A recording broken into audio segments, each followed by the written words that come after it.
Hello everyone. तो कैसे हैं आप लोग? स्वागत है आपका ये प्यारे से छोटे से यूट्यूब चैनल पे।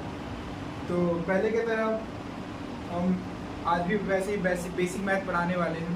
तो बेसिक मैथ का हमने कल लेक्चर 1 देख लिया था। आज हम पढ़ाने वाले हैं आपको लेक्चर 2। लेक्चर 2 में क्या होगा? कंपोनेंटो, डिविडेंडो, डिटर्मिनेंट, ट्रिगोनोमेट्री, उसके बाद वॉल्यूम एरिया का फॉर्मूला बताने वाले हैं आज हम लोग। तो आप लोग पिछला वीडियो अगर नहीं देखे हैं तो आप कृपया करके देख लें, आपको वही फ़ायदा होगा।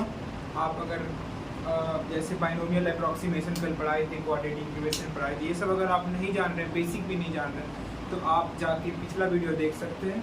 उसके बाद आप यहाँ आके नेक्स्ट कंटिन्यू कर सकते हैं, क्योंकि इसके बाद हमारा आने वाला है वेक्टर। तो वेक्टर के लिए थोड़ा इंतज़ार करना पड़ेगा, वेक्टर को भी एकदम मस्त तरीके से पढ़ाया जाएगा। तो ठीक है, अब हम चलते हैं इसके बेसिक मैथ। हमारा है लेक्चर 2। और अगर इसमें से कोई अगर न्यू है तो वो हमारा चैनल का नाम नहीं जान रहे हैं तो जान लीजिए। हमारा चैनल का नाम है @नीतीश यादव फिजिक्स।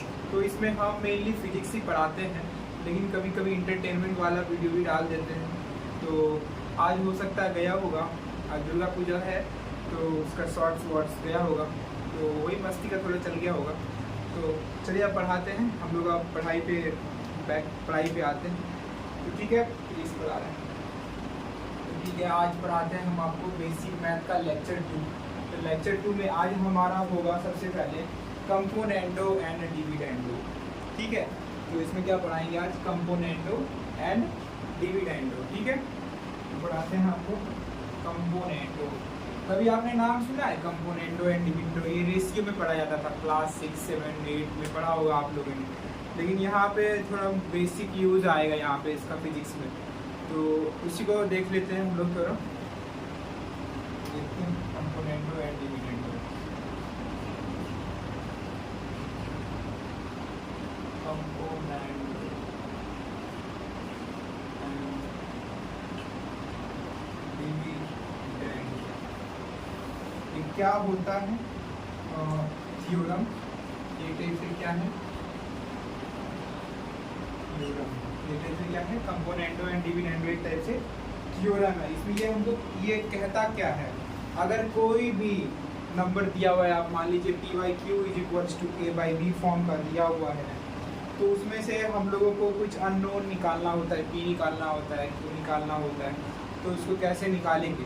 एक आपको एग्जाम्पल से ही बताएंगे अभी, तो और अच्छा से समझ में आएगा। इक्वेशन दे के बताएंगे, इक्वेशन दे देंगे आपको, बताएंगे इसमें x का वैल्यू निकालिए। ठीक है, अभी हम बनाते हैं कंपोनेंटो डिविडेंडो थ्योरम होता क्या है।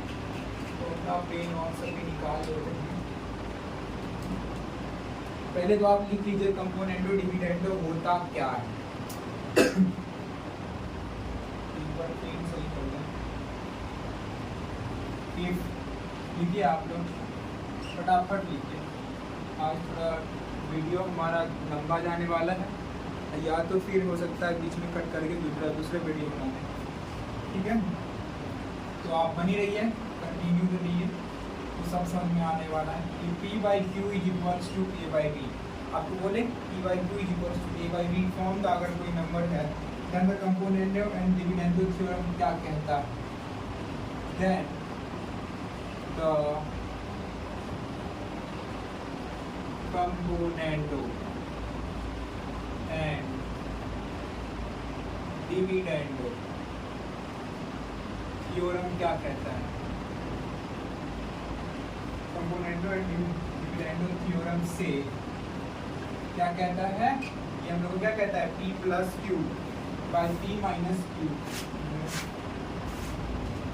क्या कहता है? p+q by p - q = a+b upon a - b। ये हमारा रूल यही कहता है। ठीक है, p+ अगर ऐसे फॉर्म में लिखा हुआ है तो इसको हम लोग लिख सकते हैं p+q by p - q = a+b by a - b। ठीक है, ऐसे हम लोग लिख सकते हैं। अभी आपको हम एक क्वेश्चन दे रहे हैं, एक क्वेश्चन इस पे दे रहे हैं। तो ये होता क्या है? पहले आप ये लिख लीजिए। ये हमारा होता है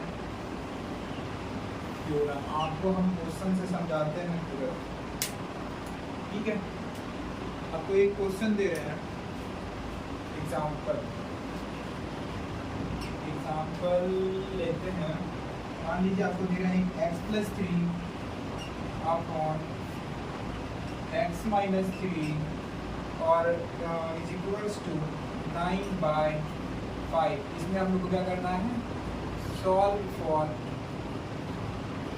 x। इसमें हम लोग को क्या निकालना है, x निकालना है। ठीक है, इसमें हम लोग को क्या निकालना है, x निकालना है। आप अब हम जान रहे हैं, यहाँ पे आप लगा लीजिएगा, इसको इधर मल्टीप्लाई कीजिएगा, इसको इधर मल्टीप्लाई कीजिएगा। आप ये कीजिएगा तो ये कैसे आया है हमारा, ये कंपोनेंडो एंड डिविडेंडो से ही हुआ है। तो इसको हम लोग पहले क्या लिख सकते थे, x+3 अपॉन x-3 को हम लोग इसको ऐसे लिख सकते हैं। अभी इतना हम लोग को मल्टीप्लाई करना पड़ता।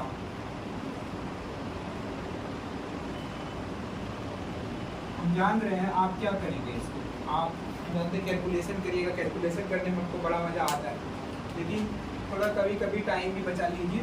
तो हम लोग आप लोग कैसे करते, देखिए x+3 × 5 करते और फिर x-3 × 9 करते।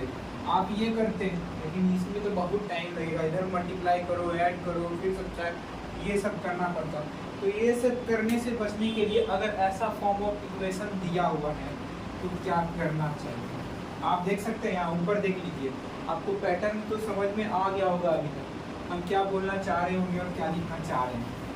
ठीक है, तो आप देखिए यहाँ P/Q = A/B फॉर्म का है, तो P प्लस इसको लिख सकते हैं P मतलब पीछे का और ऊपर का, numerator plus denominator upon numerator minus denominator, numerator plus denominator numerator minus denominator. वही यहाँ पे हुआ होगा।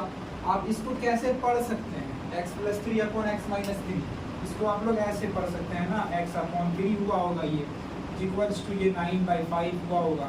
तो इसको डायरेक्ट लिख सकते हैं 1 मिनट और या 27 9 × 27/5। ये हुआ हमारा आंसर। कितना लाइन लगा, 2 लाइन लगा। आप अभी पहले मल्टीप्लाई करते, ऐड करते, फिर सब्ट्रैक्ट करते, फिर डिवाइड करते, तब आंसर आता आपका। यहाँ पे हम लोग डायरेक्ट अप्लाई कर सकते हैं बाय कंपोनेंटो एंड डिविडेंडो। क्या लगा सकते हैं, बाय कंपोनेंटो एंड डिविडेंडो। हम लोग डायरेक्ट कंपोनेंटो एंड डिविडेंडो लगा के ये आंसर निकाल सकते हैं। तो ठीक है, आप इसको लिखिए, फटाक से लिखिए। ठीक है, और इसके बाद में हम पढ़ाए आपको डिटरमिनेंट। क्या है, डिटरमिनेंट। ये हमको नहीं लगता आप लोग कभी 10 में पढ़े होंगे। ठीक है, तो पढ़ाते हैं आपको, इधर लिखे डिटरमिनेंट लिखते हैं, लेकिन ये लंबा जाता थोड़ा सा, चलिए पढ़ा देते हैं।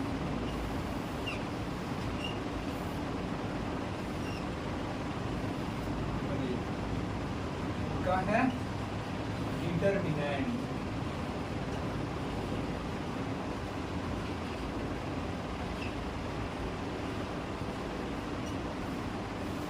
डिटरमिनेंट होता क्या है, डिटरमिनेंट क्या होता है, एक टाइप से ये क्या है, ये एक टाइप से स्केलर क्वांटिटी जो कि कैसे ऑब्टेन होता है।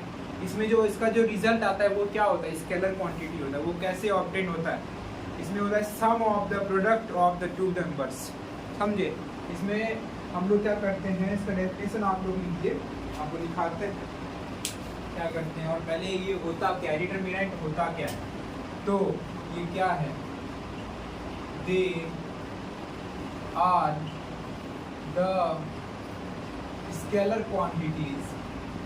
ये क्या है, स्केलर क्वांटिटी। आपको हम इतना तो आपको बता चुके हैं, स्केलर और वेक्टर क्या होता है।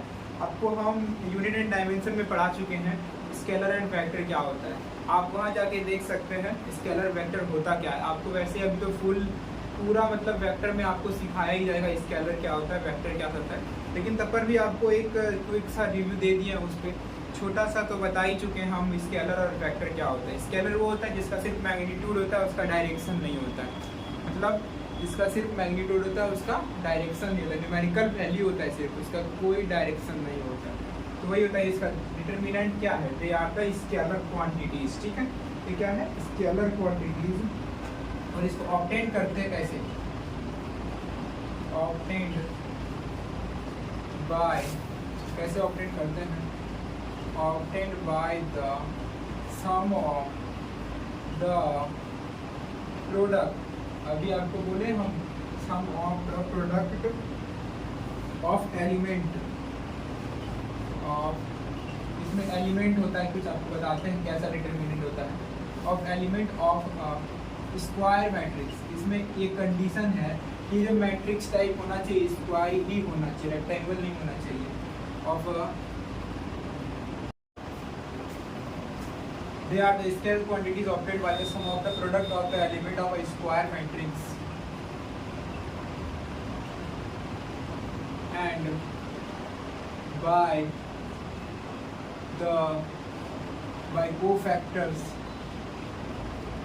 and by the cofactor। एक तो हम लोग किससे निकाल सकते हैं, एक हम लोग निकाल सकते हैं इससे ये sum of the product of the element, और नहीं तो दूसरा हम लोग निकाल सकते हैं बाय देयर कोफैक्टर्स। किसके, एक तो हमारा ये मेथड है by cofactors according to their prescribed rule. इसका कुछ रूल होता है कोफैक्टर निकालने के लिए, होता है CIJ इक्वल टू माइनस, उसके बाद ये फॉर्मूला होता है ये, लेकिन आपको अभी पढ़ना नहीं है इसमें। आपको ये कोफैक्टर वाला सब जो फैक्टर सब है ये सब आपको 12th में या फिर 11th में मैट्रिसेस में पढ़ना है, ठीक है। मैट्रिसेस में पढ़ाया जाएगा, डिटरमिनेंट्स में पढ़ाया जाएगा आप लोगों को, तो वहाँ पे पढ़िएगा। अभी जितना ज़रूरी है फिजिक्स में हम लोगों को इस वाले लाइन का ज़रूरत पड़ेगा, वो आपको भी बताएंगे। तो लिख देते हैं by cofactor according to the prescribed rule. इसका क्या होता है, एक प्रिस्क्राइब्ड रूल, इसका भी एक रूल ही होता है, वो बताएंगे अभी आपको। By cofactors according to the prescribed rule.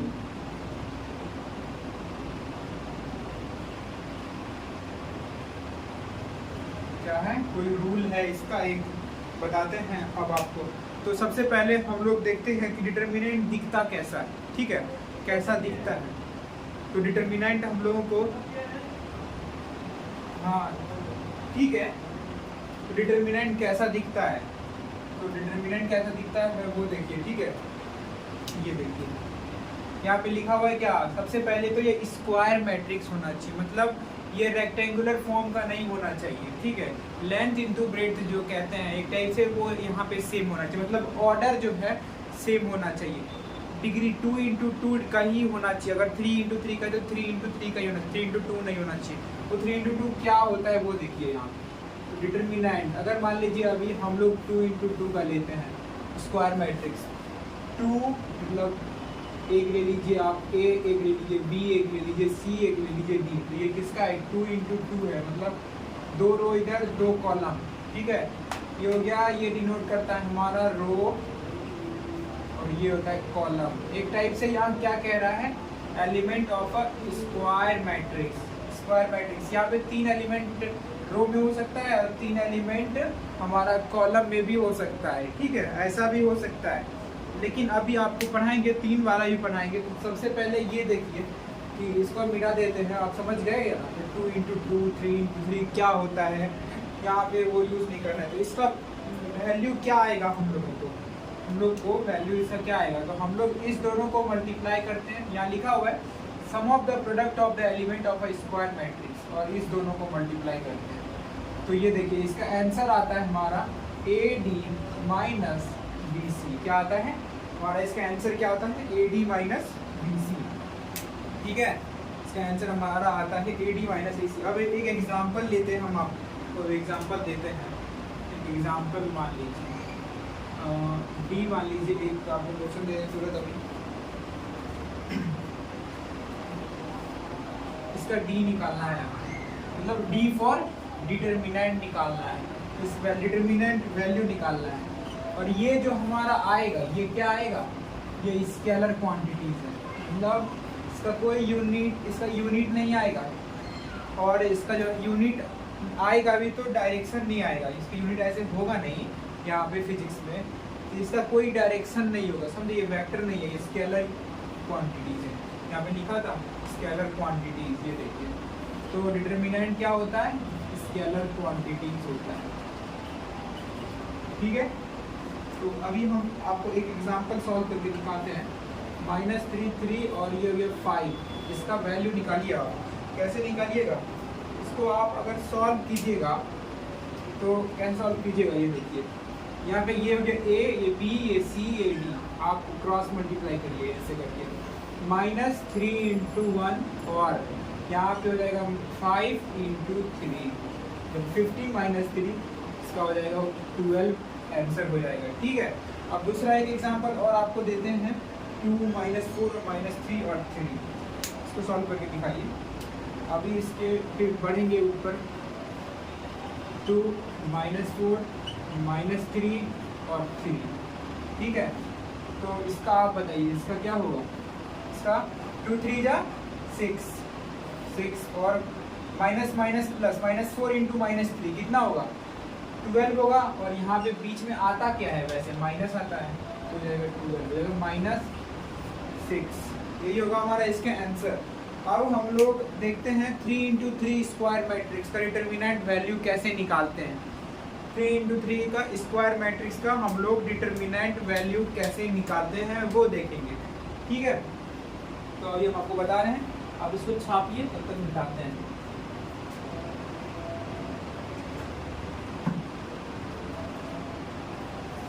छापिए फटाक से, इधर लिखते हैं, इधर तो लिखे हुए बहुत देर हो गया।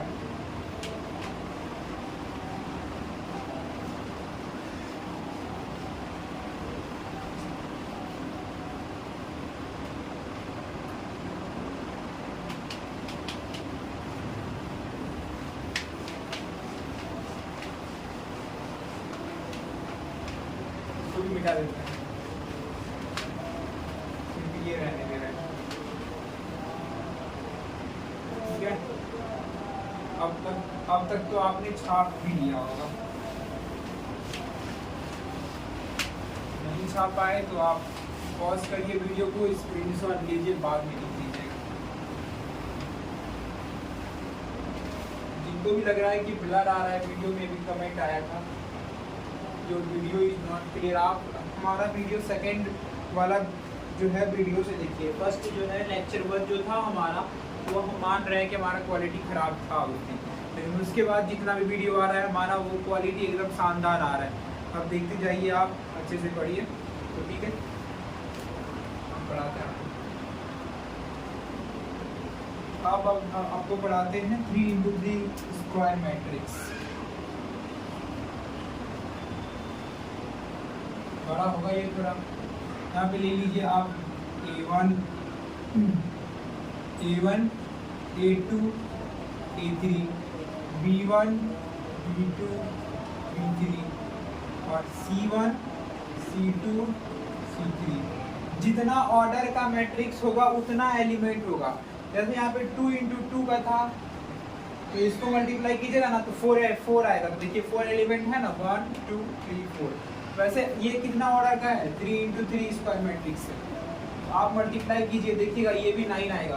3 3 जा 9, 1 2 3 4 5 6 7 8 9, 9 है ना, 9 एलिमेंट है। जितना रो कॉलम है उसको मल्टीप्लाई कीजिएगा यही आएगा। और हमेशा याद रखिए, स्क्वायर का जैसे हमारा length is equals to breadth होता है, वैसे यहाँ पे हमारा ये दोनों इक्वल होना चाहिए, रो और कॉलम इक्वल होगा तभी डिटरमिनेंट वैल्यू निकाल सकते हैं।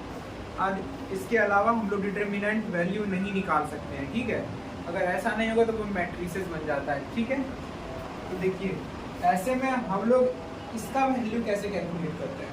अभी तो आपने देखा कि ये अगर यहाँ पे 4 एलिमेंट है तो उसका तो सिंपल है AD - BC। ठीक है, ये याद रखिएगा AD - BC होता है।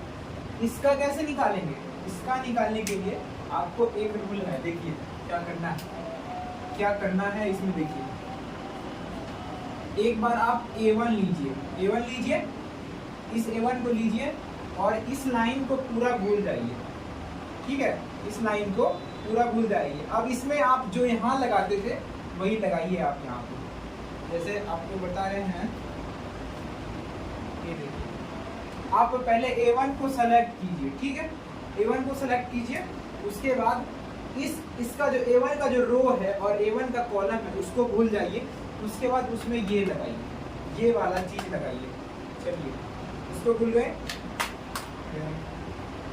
इसका A1 का रो ये है, कॉलम ये है ना। तो ये वाला जो है ऐसे एक हॉरिजॉन्टल और एक वर्टिकल जो है हमारा, इस लाइन को भूल जाइए। अब हमको कितना का देखना है, इसका काम करिए। इसमें आप ये लगाइए, तो आप सीधा सिंपल लिखिए V2 into C3 minus V3 into C2। ठीक है। अब क्या करना है, अब जब हम लोग A2 लिखेंगे, A2 लिखने से पहले हम लोग को बीच में क्या डालना है, माइनस डालना है, अपने मन से डालना है माइनस। A2 डाल दिए। अब हमारा इसका काम हो गया है, A1 का काम हो गया, A1 का रो वाला। अब हम लोग किसको पकड़ेंगे, A2 को पकड़ेंगे, इसका भी काम हो गया। ठीक है। यहाँ पे A2 का क्या होगा, अब यहाँ पे अब हम लोग क्या करेंगे, A2 का रो वाला जो चीज है उसको भूल जाइए। मतलब ये रो हुआ, इधर भी मान लीजिए पूरा इसका रो हुआ, ये रो हुआ और इसका ये कॉलम हुआ।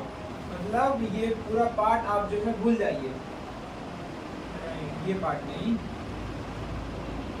इसका रो ये हो गया और इसका कॉलम ये हो गया।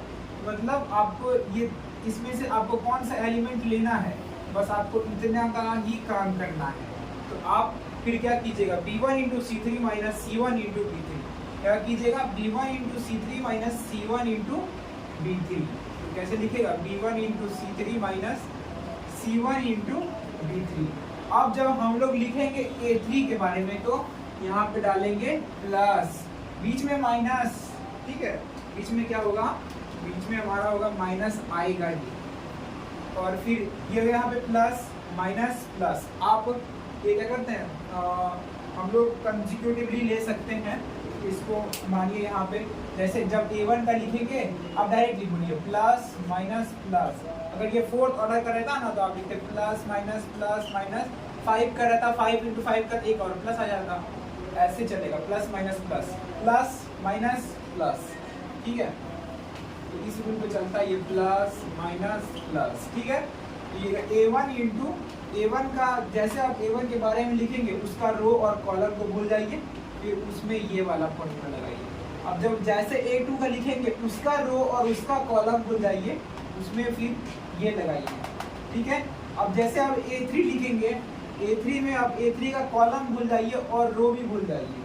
तो उसके बाद जो बचा उसमें हम लोग ये लगाएंगे। तो हमारा उसके बाद क्या बचता है, तो उसके बाद बचता है हमारा B1 into C2 minus B2 into C1, यही बचता है हमारा। ठीक है। ये बचता है हमारा, इसका तो यही हो गया।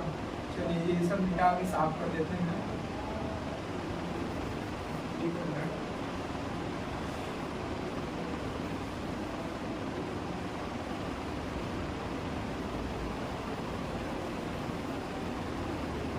क्वेश्चन करेंगे, आपको फटाक से समझ में आएगी। जितना आया तो आया अभी, और अभी अच्छे से समझ आएगा, टेंशन ना लीजिए। बिना सिखाने वाले जाने वाले नहीं, बिना सिखा के जाने वाले नहीं है।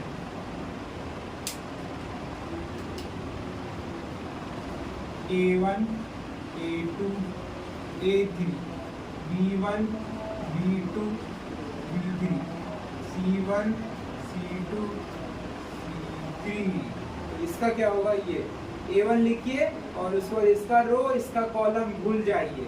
उसके बाद हम इतना में लगाए क्या, ये डिटरमिनेंट का फॉर्मूला लगाए, B2 into C3 minus C2 into B3, और इसके बाद ये प्लस ये माइनस ये प्लस। ठीक है। ऐसे आप याद रखिएगा, प्लस माइनस प्लस। ठीक है।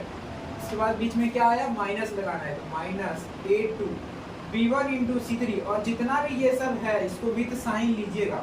All the variable, all the constant should B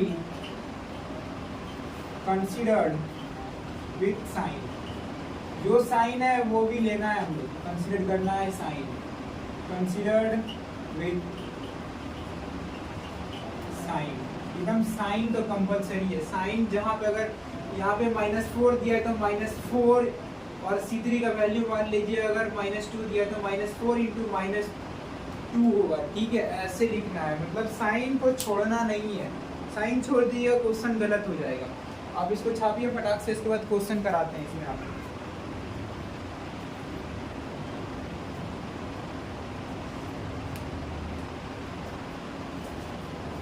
अभी आपको लेक्चर बहुत इजी लग रहा होगा, धीरे धीरे जो है ना जब हम लोग आगे बढ़ते जाएंगे, आप अगर थोड़ा सा पीछे का भी भूल जाते हैं तो आपको कैलकुलेशन करने में बहुत दिक्कत होगा। लेकिन हमें आपको सब कराएंगे, लेकिन आपको फॉर योर कन्वीनियंस मैं बोल देता हूँ ये सब जो है अच्छे से सीखिए, आपको जो है अच्छा ही होगा बाद में। तो इसको हम मिटाते हैं अब, ठीक है।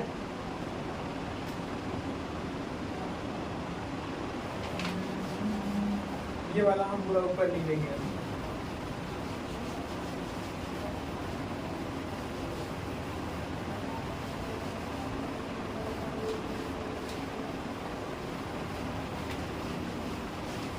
आप लिखते रहिए।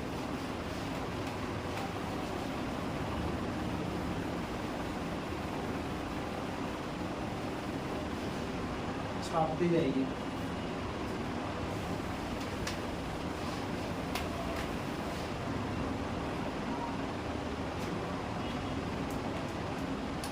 क्वेश्चन दे रहे हैं d इज इक्वल्स टू, जैसे नीचे एक एग्जाम्पल दे रहे हैं -1 2 7 2 -1 -1 3 और 5 और 2 ऐसा है, ठीक है। तो आप लोग इसका इस फॉर्मेट, ये कौन सा फॉर्मेट है 3 into 3 का है ना। तो 3 into 3 का हम लोग कैसे निकालते थे, जैसे हम लोग का होता था d equals to a1 a2 a3 b1 b2 b3 c1 c2 c3 ऐसे होता था। तो इसका डिटर्मिनेंट वैल्यू कैसे निकलता था आपको पता है, आपको अभी तुरंत पढ़ाए हैं, प्लस माइनस प्लस ऐसे यूज करना है। अगर 4 into 4 कराता तो प्लस माइनस होता। तो इसका वैल्यू क्या होगा, तो ऐसे लिख सकते हैं a1 into a1 लिखे, इसका रो और इसका कॉलम को भूल जाइए, उसमें उसके बाद जो हमारे ये डिटर्मिनेंट का वैल्यू था, ये था ना अभी a b c d, इसका क्या था ad माइनस bc, वही लगाइए आप। इसका a1 का रो एंड कॉलम भूल जाइए और इसमें फिर ये वाला वैल्यू लगाइए। तो क्या होगा b2 into c3 minus b3 into c2। उसके बाद माइनस, यहाँ माइनस है, यहाँ पे रहता नहीं है लेकिन आप यहाँ याद रखिएगा। उसके बाद क्या आएगा बीच में माइनस, यही है हमारा प्रिस्क्राइब्ड रूल। आपको जो मैं प्रिस्क्राइब्ड रूल बताए थे वही रूल है यहाँ पे।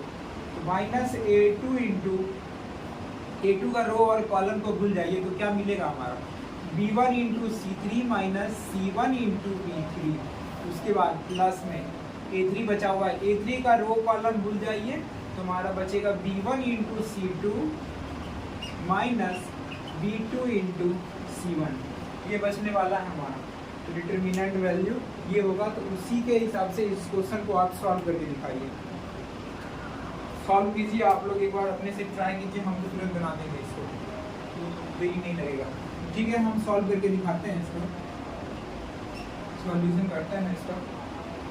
तो देखिए तो डी, एक बार पहले मान ए लिए, a1 लिए, तो a1 का वैल्यू क्या है हमारा -1 है ना। a1 का वैल्यू -1 है, तो -1 इंटू इसका रो और इसका कॉलम भूल गए, और इसके बाद हमारा वो जो ऊपर वाला फॉर्मूला है वो लगाते हैं इसमें, -1 इंटू 2 और माइनस और 5 इंटू -1 हो जाएगा -5 और -5, ये हो गया। उसके बाद यहाँ पे क्या आता है, ये प्लस ये माइनस ये प्लस, उसके बाद आएगा माइनस। उसके बाद क्या है, a2 का वैल्यू क्या है 2 इंटू, अब 2 का जो है इस a2 का रो और कॉलम को भूल जाइए और उसमें फिर वो वाला फॉर्मूला लगाइए, 2 इंटू 2 4 और -3 इंटू -1 -3 माइनस ऑफ -3, ठीक है। अब प्लस a3 इंटू करते तो a3 का वैल्यू क्या है, और साइन भी इसका पॉजिटिव है और ये इसमें लेना भी क्या है प्लस लेना है, तो 7 इंटू इसका रो और इसका कॉलम भूलिए, 5 टू दैट 9 लिखिए और माइनस ऑफ -3, ये हो गया। -1 देगा माइनस माइनस प्लस, 5 -2 देगा, ये 3 अंदर में आएगा, तो -2 और माइनस प्लस इंटू 7 आएगा, और प्लस यहाँ पे माइनस प्लस 13, 7 इंटू 13 आपका ये -3 -14 और ये कितना होगा 13 7 जब कितना होता है 91 91। तो ठीक है, तो अब इसको आप कर लीजिए 14 और -3 ये कितना -17 और +91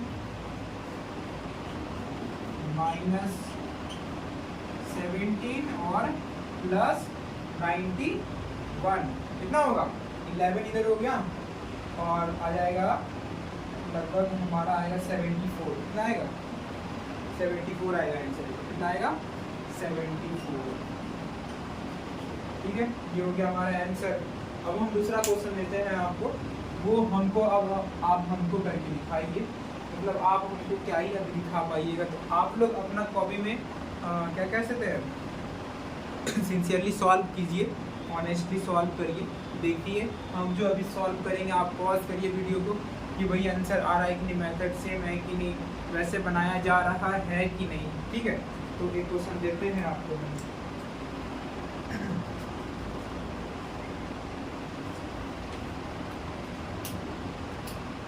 क्वेश्चन दे रहे हैं, यहाँ पे दे रहे हैं क्वेश्चन d = मुझे यहाँ से हट जाते हैं, इसको आप छाप लीजिए 1 0 0, इसके बाद है 0 1 0 0 1 0 और फिर 0 0 1। ऐसा है, ये एक टाइप से आइडेंटिटी मैट्रिक्स, मतलब वो आइडेंटिटी के जैसा है, मतलब इसका क्या ही आने वाला है, इसका आंसर 1 ही आएगा।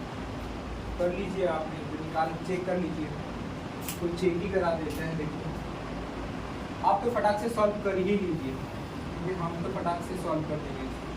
d = आप 1 इंटू इसका रो इसका कॉलम बोलिए 1 × 1 और -0 और फिर इसका लीजिए, इसको इस 0 को लीजिएगा, उसके बाद आप कुछ भी लिखिए इसके बीच में।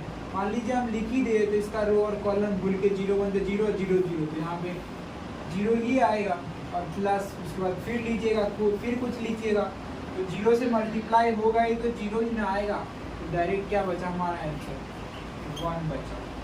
ये हो गया हमारा आंसर। ठीक है, तो हमारा डिटर्मिनेंट कंप्लीट होता है। डिटर्मिनेंट यहीं तक था और बहुत एग्जाम्पल हो चुका है। आप लोग को अगर और भी क्वेश्चन चाहिए तो आप लोग कमेंट कीजिएगा, मिल जाएगा। कमेंट कीजिएगा तो सब चीज़ मिलेगा।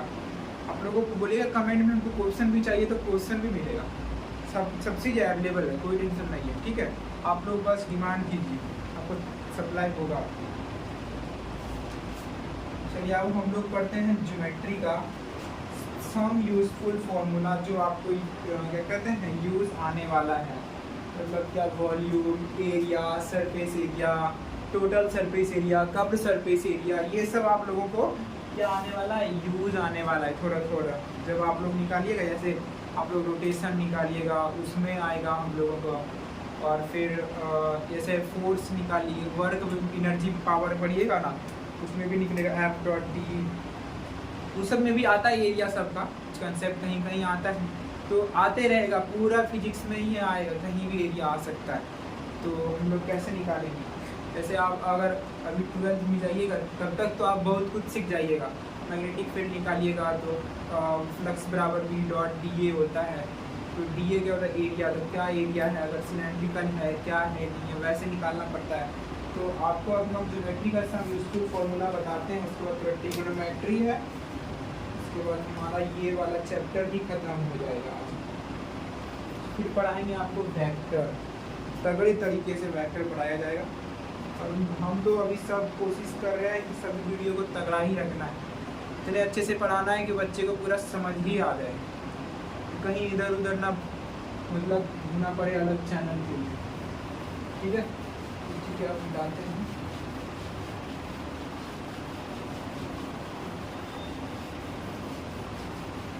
डिटरमिनेंट पे खेल हो चुका है।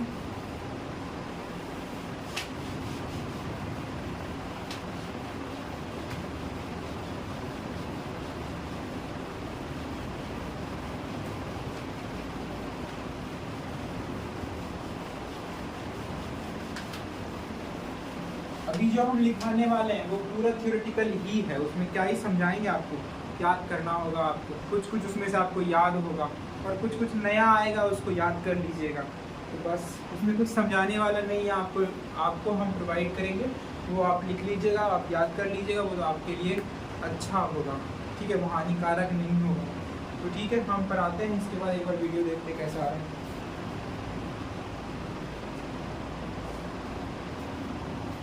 चल रहा है, चलिए अब बनाते हैं आपको ज्योमेट्री का सम यूजफुल फॉर्मूला।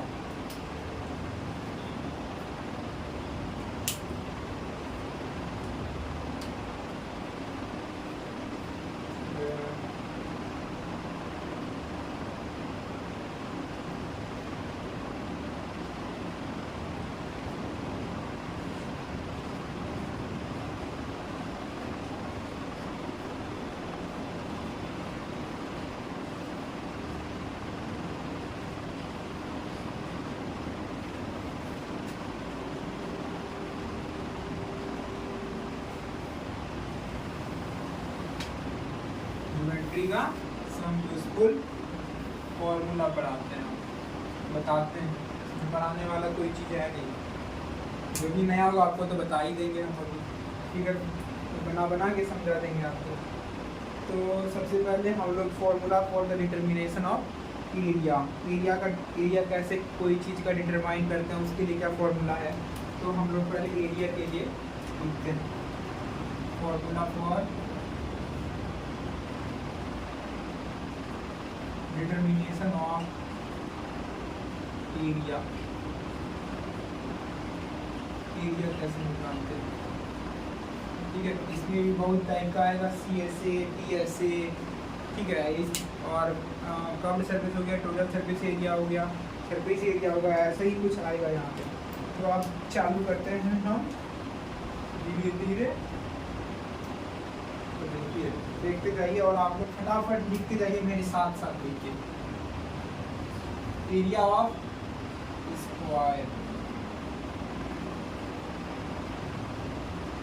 दिख रहा होगा, एरिया ऑफ स्क्वायर क्या होता है, ए स्क्वायर। ये तो किसको याद नहीं होगा, ये तो बचपन से ही आपको याद है।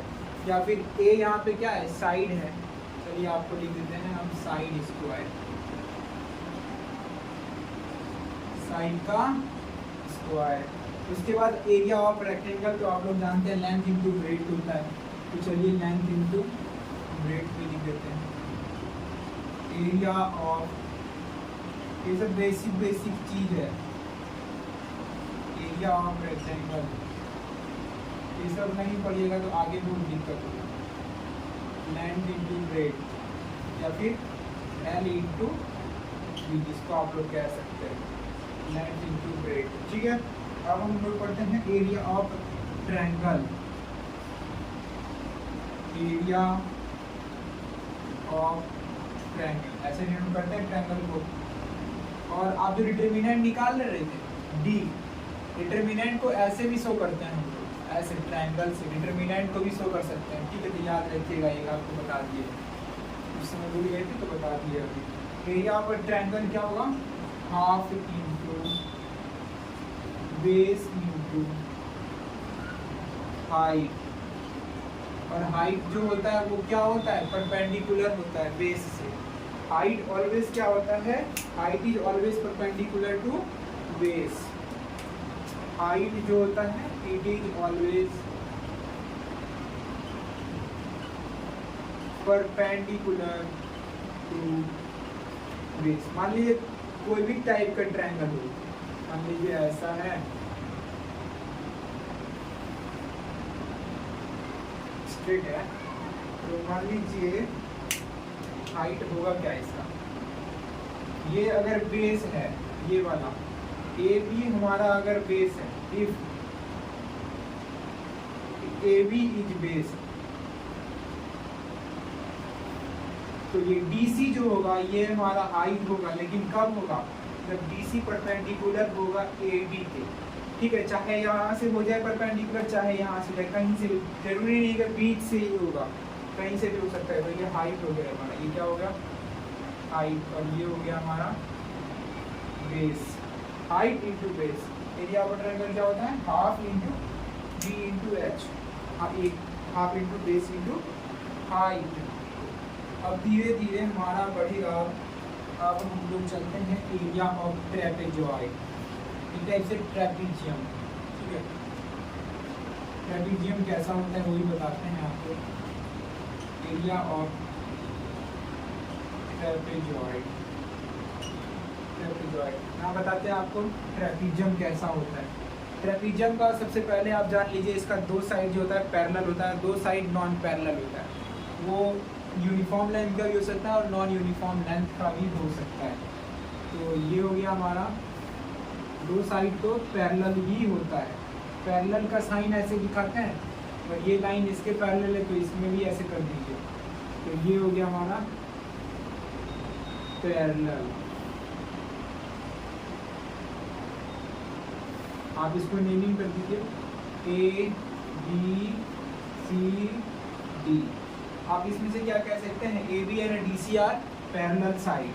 यहाँ लिखते हैं A B and D C are parallel को ऐसे डिनोट करते हैं और परपेंडिकुलर को ऐसे डिनोट करते हैं। A B and D C are parallel sides और A D and B C are non parallel sides. A D and BC non-parallel side, non-parallel side। ये क्या होता है, non-parallel होता है। और इसी में हमारा एक हाइट होता है। आप कोई भी कॉर्नर से लिख सकते हैं, मतलब कोई भी टॉप से आप परपेंडिकुलर खींच लीजिए आप बेस के। मान लीजिए अगर BC हमारा बेस है तो ये इसका हाइट हो गया। ठीक है, कहीं से भी खींच लीजिए, इसी पे खींच लीजिए आप, तो ये भी हो गया हमारा हाइट। परपेंडिकुलर खींचिए, बस परपेंडिकुलर आना चाहिए डीसी पे, वो हो गया हमारा हाइट। तो उसी को फिगर को देखते हुए हम एरिया ऑफ ट्रेपेजॉइड निकालते हैं। आप ऐसे अगर तोड़ के निकालिएगा तो ये वाला ट्रायंगल का half into base into height, इसका निकालिएगा half into base into height. उसके बाद ये मान लीजिए स्क्वायर बनेगा, इसका ए स्क्वायर। आप तीनों को सम कीजिएगा तब हमारा एरिया आएगा। लेकिन उतना टाइम किसके पास है, उतना टाइम तो है ही नहीं किसके पास, किसी के पास भी नहीं है।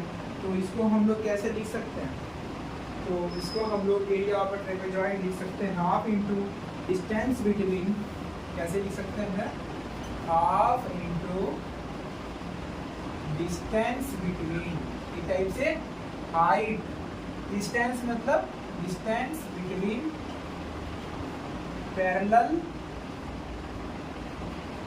Side, distance between parallel side. जो हमारा ये ए बी और डी सी है, इसके बीच में जो हमारा डिस्टेंस है, तो डिस्टेंस क्या नापेंगे, हाइट नापेंगे। Half into distance into parallel side into sum of length of parallel side, sum of length of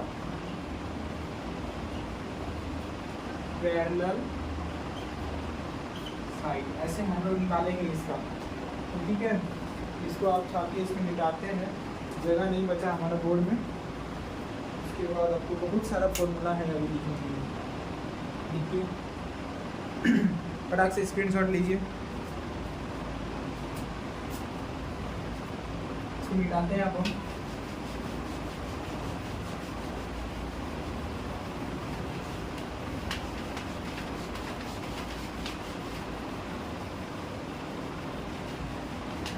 चार हो गया।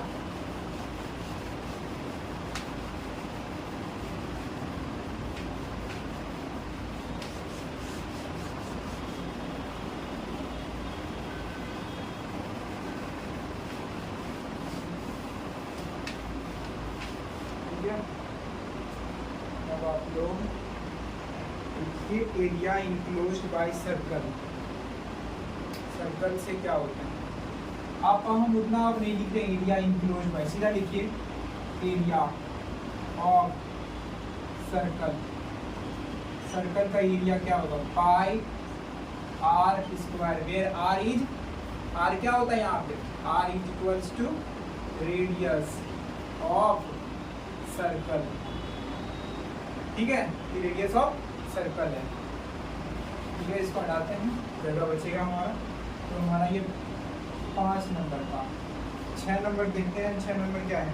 अब एरिया ऑफ सेक्टर सर्कल, ये हमको लगता है बहुत कम बच्चों को पता होगा, हो सकता है 40% ही जान रहे होंगे, तो इसको हम पूरा बताते हैं अच्छे से। एरिया ऑफ सेक्टर सर्कल होता क्या, पूरा लिखते हैं इसको।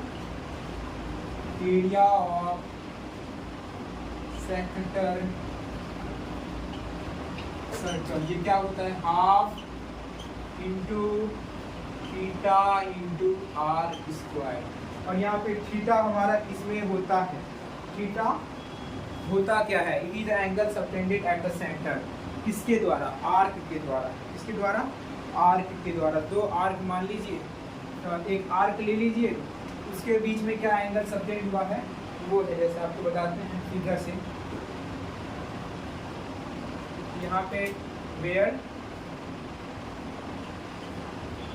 आर इज रेडियस, ठीक है, रेडियस किसका है यहाँ पे, फिर r is radius of the circle, radius of circle, and theta is the angle subtended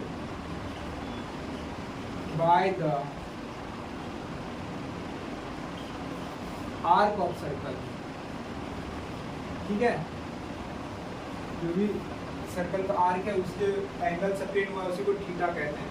अब ये सेक्टर सर्कल कैसा दिखता है वो देखिए, एक टाइप से ये आर्क होगा, और ये मान लीजिए,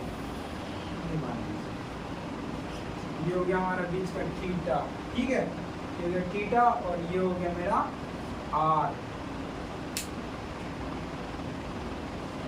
इसी का हम लोग को एरिया निकालना है, ठीक है। मान लीजिए ये सेंटर है, ओ है, आपको पूरा सर्कल का एरिया नहीं निकालना है, आपको सिर्फ इतना सेक्टर का निकालना है। आप पिज्जा खाए होंगे, पिज्जा का एक स्लाइस का एरिया क्या होगा, आप उसका भी निकाल सकते हैं। उस दोनों बीच का एंगल क्या है वो ले लीजिए, और आप एक बार लेंथ नाप लीजिए, वो आर, उसके बाद उसका एरिया पता चल जाएगा। तो एक टाइप से वही है, इस सर्कल का ये कटा हुआ पार्ट है, इसको मिटाते हैं। इसी का जो एरिया आएगा हमारा, इतना एरिया जो है, इसी को कहते हैं एरिया ऑफ सेक्टर सर्कल, ठीक है। और अब एरिया ऑफ इलिप्स, इलिप्स कैसा दिखता है वो भी बताते हैं, लेकिन आप अभी याद कर लीजिए, आप मैथ में खुद को खुद पढ़ लीजिएगा। एरिया ऑफ इलिप्स, इलिप्स का एरिया क्या होता है, पाई इंटू ए इंटू बी। अब यहाँ पे ए और बी क्या होता है, ए होता है हमारा मेजर एक्सिस और बी होता है हमारा माइनर एक्सिस, ठीक है। सेमी मेजर और सेमी माइनर, क्योंकि मेजर एक्सिस टोटल 2a होता है और माइनर एक्सिस हमारा टोटल 2b होता है। तो यहाँ पे उसका आधा है a और b, तो ये सेमी मतलब आधा। तो लिखते हैं यहाँ पे लिखते हैं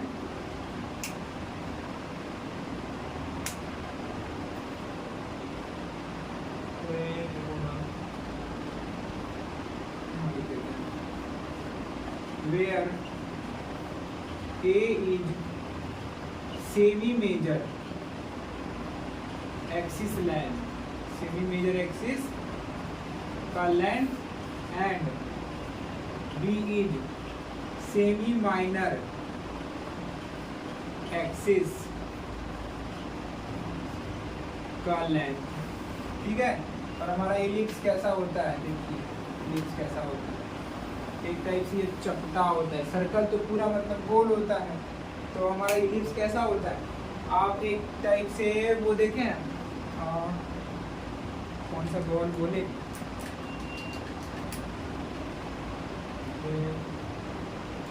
हाथ से खेलते हैं, उसको याद नहीं आ रहा है अभी इसको, तो देखिए क्या होता है सेमी मेजर और सेमी माइनर, आप याद आएगा तो बताएंगे आपको। यहाँ से जो यहाँ लेंथ है ये है हमारा ए, मतलब हॉरिजॉन्टल वाला, और इधर भी होता है हमारा ए ही होता है, तो टोटल हो गया 2a। और यहाँ से जो यहाँ लेंथ है ये होता है हमारा 2b, तो इसका आधा क्या होगा, आधा होगा हमारा b, वही लिखे हैं a into B, pi into A into B. और पाई का वैल्यू क्या होता है, 22/7, इसका वैल्यू है 3.14 अप्रॉक्सीमेट आपको अगर यूज़ करना है, लेकिन आप 22/7 ही यूज़ कीजिएगा। ठीक है, अब आपको बताते हैं सरफेस एरिया ऑफ स्फीयर क्या होता है। आप इसको लिखिए, इसको मिटाते हैं, उसके बाद लिखते हैं। एक बार में 3 ही फॉर्मूला आ रहा है, हमारा बोर्ड इतना बड़ा नहीं है।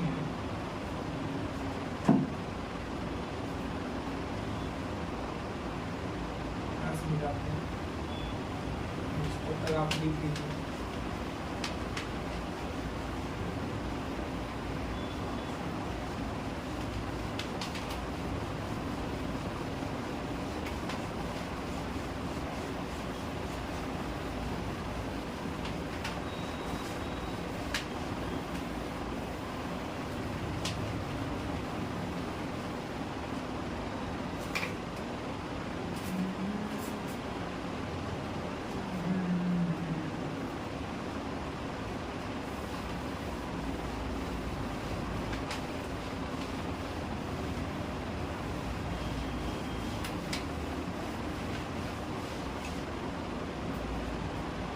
ठीक है, लिख लिए होंगे आप लोग।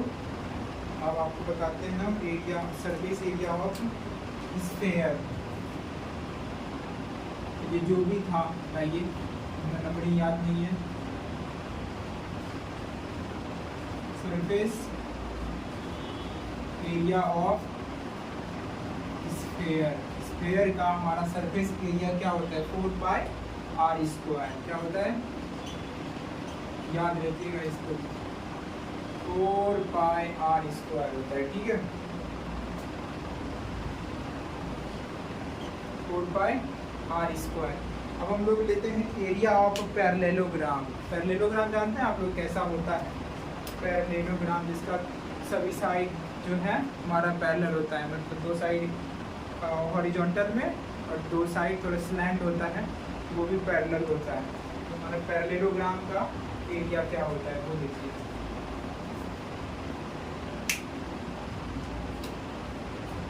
Area of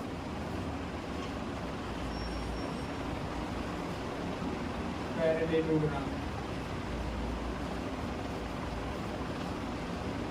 area of parallelogram क्या होता है, बेस इंटू हाइट, जो भी हाइट है वही होगा हमारा। तो हम लोग का दिखता कैसा है ये वो देखिए।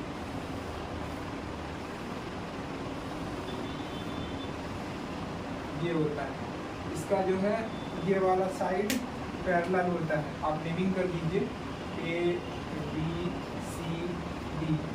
AB is parallel to CD and BC is parallel to AD। यहाँ पे ये हो गया बेस, आप किसी को भी मान सकते हैं। BC और AB दोनों का लेंथ इक्वल होता है। यहाँ पे क्या होता है, AB is equals to DC and AD is equals to BC, लेकिन वही है थोड़ा एंगल पे होता है, ये एंगल पे होता है, इसीलिए हम लोग इसको रेक्टेंगल नहीं कहते हैं। तो ये हो गया AB is equal to DC and AD is equal to BC। तो इसका हाइट क्या होगा वो आप मान सकते हैं, मानकर लगता है खत्म हो गया है। तो ये हो गया हाइट, ठीक है, और ये हो गया हमारा बेस, मान लीजिए इसको, जो भी लेंथ आएगा इसको आप बेस मान लीजिए। वही लिखे area of parallelogram is equal to base into height. ठीक है, ये लिखिए आप फटाक से लिखिए। अब है हमारा total surface area of cylinder क्या होता है, लिखते हैं total surface area of cylinder. Cylinder का टोटल सरफेस एरिया क्या होता है, 2πr इंटू एल। अब आपको यहाँ पे पूछेंगे हम कि एल क्या है, आर क्या है, ये सब आप हम लोग को पूछिएगा तो बताते हैं।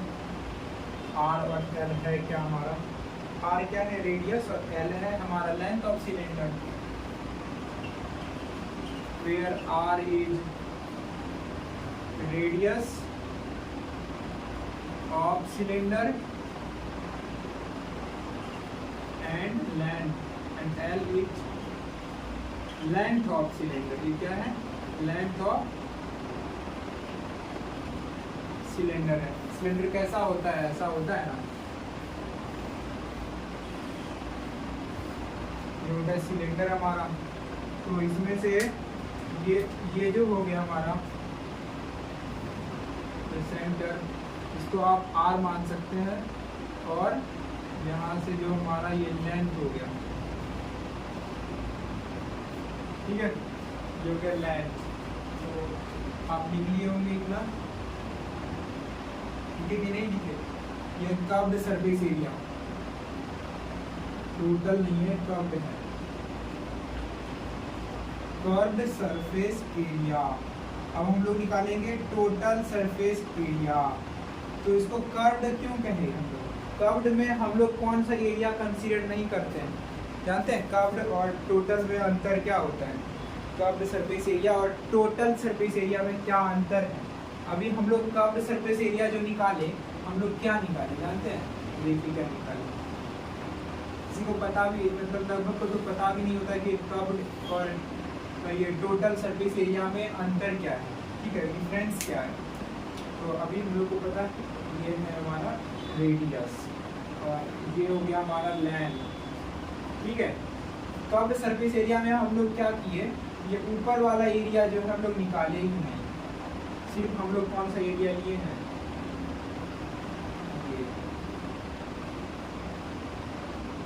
इतना ही लिए हैं, जिसका वैल्यू क्या है 2πr। अभी हम लोग जब टोटल सरफेस एरिया लेंगे, उसमें हम लोग जो है ना इसको भी कंसीडर कर देंगे। जानते हैं कि इसको कंसीडर करेंगे, ये ऊपर वाला जो है, ये ऊपर वाला जो है, इसको भी अगर कंसीडर कर दिए, दोनों को ऐड कर देंगे, तो हमारा क्या निकल जाएगा? Total surface area. और टोटल सरफेस एरिया इसीलिए उसका फॉर्मूला होता है 2πr² + 2πrl। इसको हम लोग क्या लिख सकते हैं? 2πr × r + l। तो ये इसका हो गया 2πrl इतना का, और ऊपर का हो जाएगा πr², नीचे का भी πr²। तो टोटल जोड़ के कितना होगा? 2πr² + 2πrl होगा कि नहीं होगा? बस इतना ही है। तो अब टोटल सरफेस एरिया भी लिख ही देते हैं साथ साथ में हम यहाँ पे, टोटल सरफेस एरिया मान लेते हैं।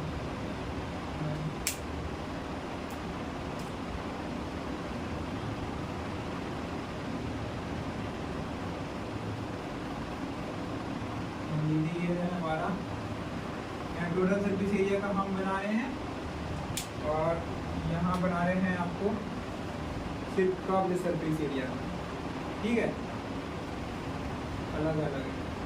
ये हो गया CSA, और ये हो गया हमारा TSA, टोटल सरफेस एरिया। तो लीजिए टोटल सरफेस एरिया क्या होता है? Total surface area of cylinder होता क्या है? कैसे निकालिएगा? नीचे का πr², एक तो ये सर्कल ही है, प्लस कर्व्ड वाला क्या लिखा है 2πrl, प्लस फिर ऊपर वाला का πr²। इसको आप कंबाइन करके कैसे लिख सकते हैं? 2πr² + 2πrl। और इसको और शॉर्ट कर सकते हैं हम लोग, 2πr कॉमन ले लीजिए और r + l हो गया, हमारा आंसर हो गया। मतलब ये हमारा फॉर्मूला हो गया, ठीक है। अब और भी बचा है थोड़ा सा, उसके बाद हमारा थोड़ा वॉल्यूम है, उसके बाद ट्रिगोनोमेट्री पे चलेंगे हम, ठीक है। 5-6 फॉर्मूला और बचा हुआ है, तो इसको छाप के फटाक से चीज़ें हट जाते हैं। यहाँ अच्छे से लिखा हुआ है, आप स्क्रीनशॉट भी ले सकते हैं, ठीक है। यहाँ से मिटाते तब तक उधर लिख लीजिए।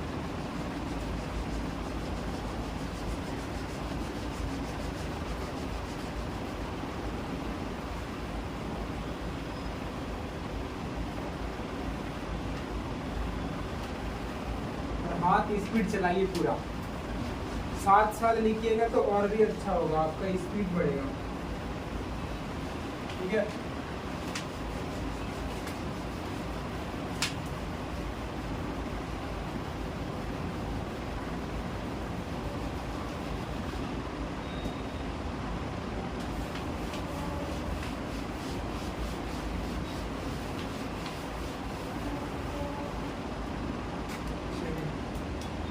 बच गया हमारा surface area of a cube क्या होता है। अब हम लोग अभी सिलेंडर का देख लिए, अब हम लोग देखते हैं surface area. Total surface area या फिर सरफेस एरिया, इसका मतलब सेम ही होता है। जब तक आपको वहाँ पे कोई सरफेस एरिया के नाम से नहीं दिया हो तब तक आप इसको टोटल ही कंसीडर कीजिए, कवर्ड मत कंसीडर करिए, ठीक है। आप टोटल कंसीडर करिएगा। ठीक है, लिखते हैं सरफेस एरिया ऑफ क्यूब क्या होगा 6a² या फिर 6 इंटू साइड का स्क्वायर हो जाएगा। ठीक है, अब हम लोग लिखते हैं total surface area of a cone का हम लोग सरफेस एरिया कैसे निकाल सकते हैं। ठीक है, तो लिखते हैं, ये सब एकदम याद करके रखिएगा। Total surface area of cone. अब सबसे पहले हम लोग देखते हैं कोन होता कैसा है। कोन कैसा होता है, देखिए कोन कैसा होता है। इसका नीचे जो होता है, नीचे वाला पार्ट सर्कुलर होता है। हैप्पी बर्थडे वाला केक वो देखे हैं हम लोग का, जो टोपी आता है हैप्पी बर्थडे वाला, हैप्पी बर्थडे में जो यूज़ करता है ऐसा करके क्राउन वाला जो रहता है, वही है एक टाइप का, ये कोन ही होता है। कोन का देखें वो जो उठा रहता है पूरा ऐसे सिंग टाइप का, वो हाइट हुआ तो उसी को एच कहते हैं। और ऐसे रहता है ये वाला क्या हुआ हमारा स्लैंट हाइट। ये क्या है, स्लैंट हाइट है। तो उसी को हम लोग किसे डिनोट करते हैं, एल से डिनोट करते हैं। तो अब इसमें आपको बताते हैं, तो इसका कुछ रेडियस होगा, मतलब नीचे जो सर्कुलर पार्ट जैसा रहता है उसका कुछ डायमीटर होगा। ठीक है, उसका कुछ डायमीटर होगा। और ये हो गया हमारा हाइट, इसको हाइट डिनोट करिए। और ये वाला जो पार्ट है हमारा, इसको हम लोग एल से डिनोट कर रहे हैं। इसको क्या कहते हैं, स्लैंट हाइट। इसको हम एल से डिनोट कर रहे हैं, तो क्या कहते हैं, स्लैंट हाइट। तो हम लिख देते हैं यहाँ पे क्या क्या है,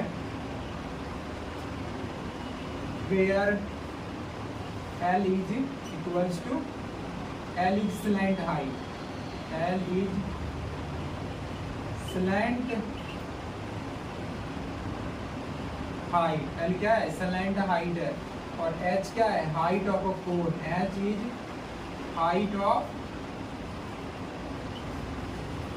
कोन। और इसका ये जो हमारा डी है, diameter of a cone, diameter of a circular part of a cone, diameter of circular part of cone. इसका एरिया लिखने से पहले हम आपको कुछ इसका वो बताते हैं, क्या कहते हैं, लिए मतलब एक रिलेशन होता है। एल और डी को हम लोग क्या लिख सकते हैं, 2r या फिर r is equals to d/2। ठीक है, तो यहाँ पे इतना ही कंसिडर कीजिए। मान लीजिए ये हमारा r है और ये h और l, तो इसमें क्या लगा सकते हैं आप, कौन सा फॉर्मूला लगाइएगा, वही वाला पाइथागोरस वाला फॉर्मूला लगा दीजिए, तो आपको रिलेशन निकल जाएगा। स्लैंट हाइट और रेडियस में इसका हमारा रिलेशन निकल जाएगा। तो आप लोग डायरेक्ट बोल सकते हैं ना, स्लैंट हाइट, एल हो गया हमारा हाइपोटेनियस, एच हो गया हमारा परपेंडिकुलर, आर हो गया हमारा बेस। तो length is equal to √h² plus r² हमारा होता है ना, h² is equal to p² plus d²। वही फॉर्मूला यहाँ पे लगा हुआ है और कुछ नहीं है एक्स्ट्रा। तो अब हम लोग इसको लिखते हैं, total surface area of a cone होता क्या है, तो πr² और प्लस πrl, वहाँ पे 2πrl था तो 2πr² था, यहाँ पे क्या है πr² और πrl। नीचे का एरिया πr² और ऊपर वाला जो बचा हमारा वो क्या है πrl। ठीक है, इसमें h हमारा यूज नहीं आ रहा है, लेकिन कभी कभी क्वेश्चन में आपको हाइट देगा, आपको l निकालना पड़ेगा, आपको लेंथ देगा, स्लैंट हाइट देगा, स्लैंट लेंथ देगा, तो उसके बाद आपको हाइट निकालना पड़ेगा। तो ऐसे कुछ होता है। तो हमारा अब ये जो है एरिया वाला पोर्शन हमारा पूरा ख़त्म हुआ, और हम आपको पढ़ाते हैं थोड़ा सा वॉल्यूम डिटरमाइन करने का कुछ फॉर्मूला है। तो आप लोग तो वैसे जान रहे हैं क्यूब का, रेक्टेंगुलर स्लैब का, स्फेयर का, इतना तो जानते हैं आप लोग। सिलेंडर का बताते हैं आपको, कोन का बताते हैं, ये सब हो सकता है नहीं याद हो आप लोगों को, तो ठीक है, नहीं याद है तो हम आपको पढ़ाते हैं।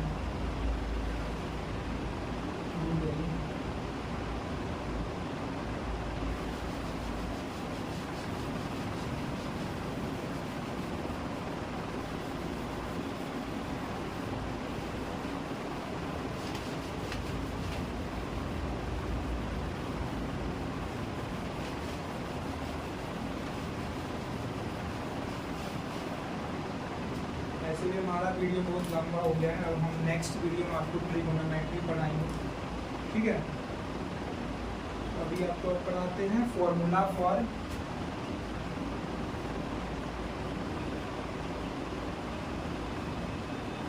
Determination of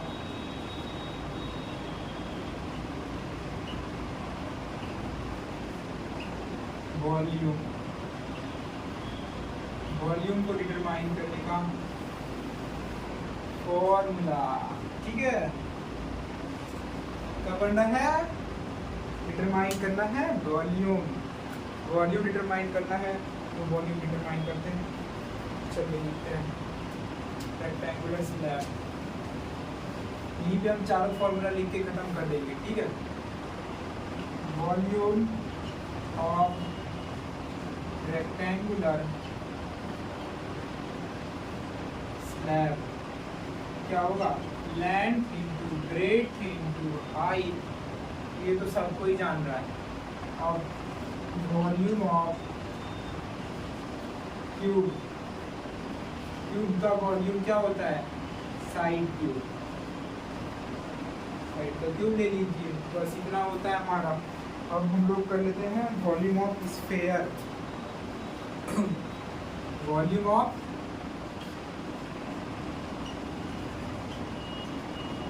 sphere, volume of sphere, sphere का वॉल्यूम क्या होता है? 1/4/3 पाई आर क्यूब, क्या होता है? 4/3 पाई आर क्यूब, ठीक है। 4/3 pi r cube, where r is radius, r क्या है? रेडियस है, आर क्या है हमारा? रेडियस है। अब हम लिखते हैं volume of cylinder, volume of cylinder, cylinder का वॉल्यूम क्या होता है? तो क्या होगा? Pi r square l, pi r square into l, ठीक है। और हमारा लास्ट बचा, लास्ट एंड फाइनल, क्योंकि हमारा एरिया ऑफ अ कोन, यहाँ था एरिया नहीं, वॉल्यूम ऑफ अ कोन,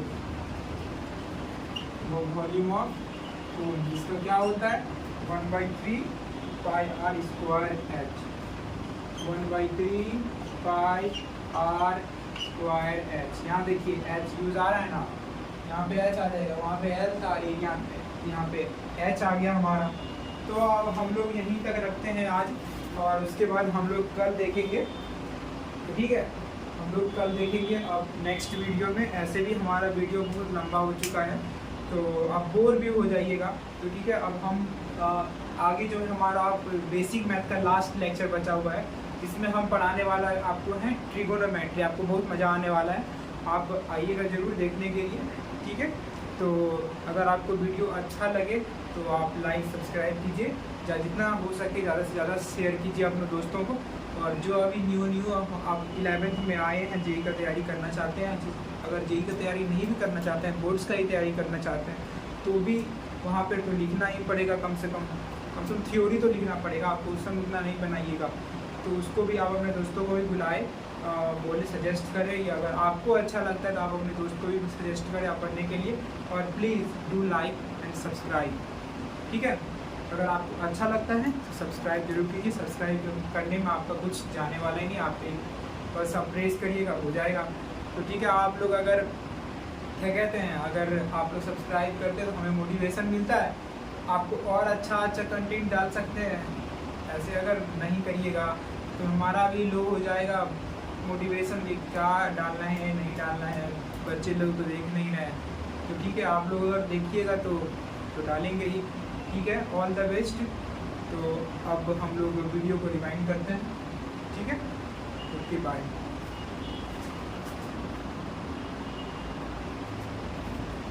और एक चीज़ बोलना चाहते हैं, आज तो ज़्यादा कुछ हुआ नहीं होगा क्योंकि ज़्यादा कुछ है नहीं, ये सब हमको लगता है बहुत कुछ पढ़ा होगा, बहुत बच्चों ने पढ़ लिया होगा। तो आज का लेक्चर तो थोड़ा इजी ही होगा, कल भी ट्रिगोनोमेट्री है थोड़ा हल्का ही होगा, उसके बाद आने वाला है थोड़ा आई कैप, जी कैप, के कैप, क्या होता है वेक्टर में, स्केलर वेक्टर। तो ठीक है, आप बने रहिए वीडियो में, बस इसके बाद आगे बढ़ते रहना है। ठीक है, बाय बाय।